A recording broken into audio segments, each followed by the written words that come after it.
Baiklah, assalamualaikum warahmatullahi wabarakatuh ya teman-teman semua ya. Salam tandan berduri, semoga teman-teman banyak rezekinya ya. Nah, ini kondisi kebun kita memang kelihatannya nggak enak ya teman-teman ya. Tapi ginilah cara untuk mempertahankan buah tetap ada ya, walaupun di masa-masa musim trek ya teman-teman ya. Untuk sawit abal-abal loh ya teman-teman, sawit abal-abal. Nah, contohnya seperti ini. Ini sudah kosong tapi di atasnya sudah ada teman-teman tuh. Udah nongol buah baru. Ini masih sisa, semuanya sudah buah pucuk ya teman-teman ya. Ini semua buah pucuk, tapi alhamdulillah walaupun buah pucuk, nah ini habis ya, kosong ya. Mungkin teman-teman lihat kondisi buahnya dulu ya. Nah, ini masih ada ya. Ini belum kita lakukan pupuk kimia ya. Nah, ini ada masih ya. Nah, ini sengaja kita rumputnya cuma kita tebas saja. Yang bagus sebenarnya pakai mesin rumput teman-teman. Mesin rumput manual sama saja ya. Ini masih mutar juga buahnya, masih keliling ya. Nah, keliling ya. Nah, tapi sudah buah pucuk ya teman-temannya. Buah pucuk itu aliasnya buah ujung, yang mana buah itu sudah buah terakhir. Nah, contoh seperti ini ya teman-teman ya. Seperti ini tuh sana ya. Nah, cara seperti ini saya lakukan karena saya sudah berpengalaman bertahun-tahun ya. Sudah lebih daripada 20 tahun saya bertani sawit abal-abal ini ya teman-teman. Karena dulu saya juga, kalau kita jarang mupuk ya teman-teman ya, mungkin kalau yang sering mupuk walaupun bersih juga tetap stabil ya, tapi harus sering mupuk. Tapi kita pikirkan karena harga pupuk sekarang kan cukup lumayan mahal ya teman-teman. Nah, ini masih lumayan buahnya. Nah, ini ya tuh masih mutar, ini di sana masih mutar juga ya, tuh di sana ya. Ini sawit abal-abal, ada juga yang kosong. Nah, contoh seperti ini kosong. Ini isinya kita, nah mungkin banyak yang protes begini ya, 1 hektar kok bisa tembus 160 pokok, itu mimpi bilangnya. Nah, itu karena orang yang belum berpengalaman bagaimana cara memancang sawit teman-teman ya.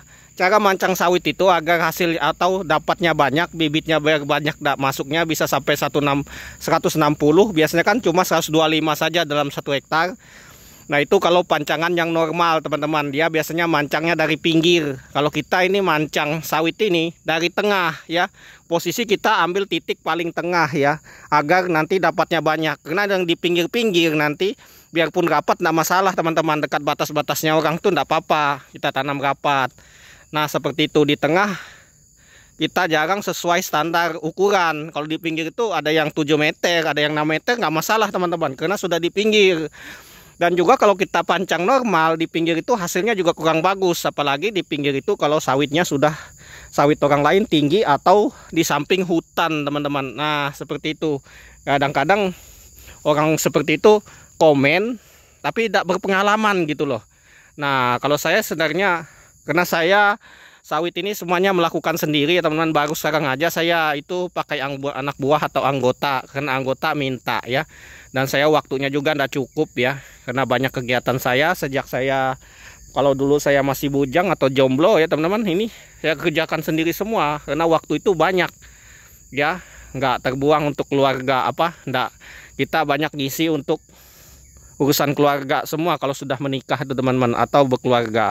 Sejak itu saya menggunakan anak buah untuk pemupukan lah, pruning lah, penebasan, itu biasanya pakai anak buah dan hasilnya juga lumayan. Nah, itu dia teman-teman. Nah, makanya saya lakukan seperti ini teman-teman. Sahabat seperti ini memang kalau tukang panennya nggak senang lihat atau pemiliknya nggak senang, memang kelihatannya nggak bagus teman-teman ya. Tapi begini nih, karena kita jarang mupuk ya, 1 kali 1 tahun saja, untuk menstabilkan dapatnya tonasenya. Yang penting kan dipandang kita itu, untuk nilai sebuah sawit itu adalah tonase teman-teman, pendapatan per bulan ya, pendapatan tonase per tiap panen ya, bukan bersih atau enggaknya ya teman-teman ya. Kalau saya pribadi, mungkin setiap orang berbeda-beda ya. Nah, kalau saya pribadi seperti itu ya, seperti itu ya. Kalau saya pribadi seperti itu teman-teman.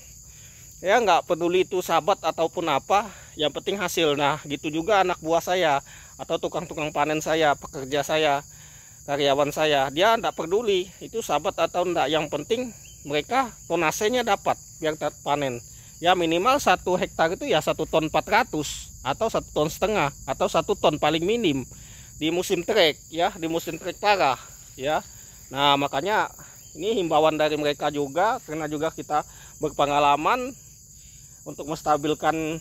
Nah kenapa hasil sawit yang cuma ditebas saja seperti ini bisa tetap stabil? Karena untuk sawit itu butuh kelembapan tanah teman-teman, butuh air ya.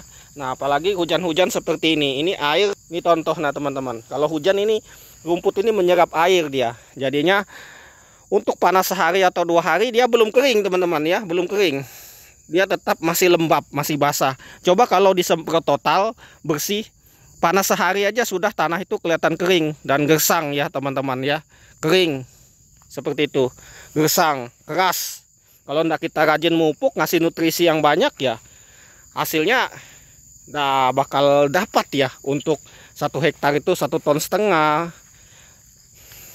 sampai 1 ton tuh nggak dapat, paling 6 kuintal teman-teman, karena kita pernah sudah praktekkan sendiri 6 kuintal, bahkan 5 kuintal, bahkan 3 kuintal pernah ya. Nah seperti itu, kalau kita ya sabatkan seperti ini, dia tetap lembab, buah itu masih ada teman-teman. Nah ini musim treknya masih ada, ini masih banyak ini. Nanti mungkin nanti lihat aja nanti pas saya panen di sini. Nah ini matang-matang merah ya, nih merah.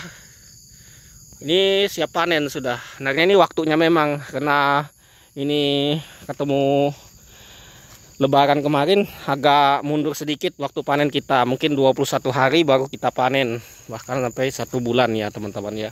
Nah seperti itu. Nah dari itu kita paksa, kita sistemnya seperti ini teman-teman ya, nggak perlu bersih, yang penting hasil tetap terjaga ya, tetap terjaga ya. Alhamdulillah untuk hasil teman-teman bisa lihat sendiri ya di video-video saya. Pupuk kita memang 1 tahun tuh 5 kg sekali hambur, sekali itu dicampur urea ponska, kemudian pakai booster juga. Kalau menggunakan kapur, kita tahun ini pakai kapur, tahun depan baru kita pakai pupuk kimia teman-teman, karena keterbatasan dana, banyak dana yang kita pakai untuk yang lain ya, seperti itu. Nah mungkin tahun ini kita akan melakukan pupukan tahun depan ini, karena ini baru saja kita kapur ya teman-teman ya. Jadinya kita beri jarak sekitar 6 bulan habis pengapuran baru kita melakukan pupuk kimia ya, seperti itu ya, biar hasilnya bagus. Sebenarnya tidak apa-apa sih kalau jenis pupuk jenis Petrokas tuh dicampur dengan pupuk kimia langsung kita hambur sekaligus, sebenarnya tidak apa-apa teman-teman. Pernah kita coba, nggak masalah, nggak ada masalah sama sekali. Tapi di sini karena kita menggunakannya 5 kg ke atas, jadinya kita pisah, kita seling 6 bulan ya, karena Petrokas itu juga cukup lumayan bagus untuk. Nah ini rumput bulu-bulu babi ini, nah yang repot teman-teman. Sebenarnya kalau rumput yang bagus tuh rumput seperti ini teman-teman, seperti ini. Kalau yang seperti ini nih kering tanah ya. Oke, sekian dan terima kasih ya teman-teman.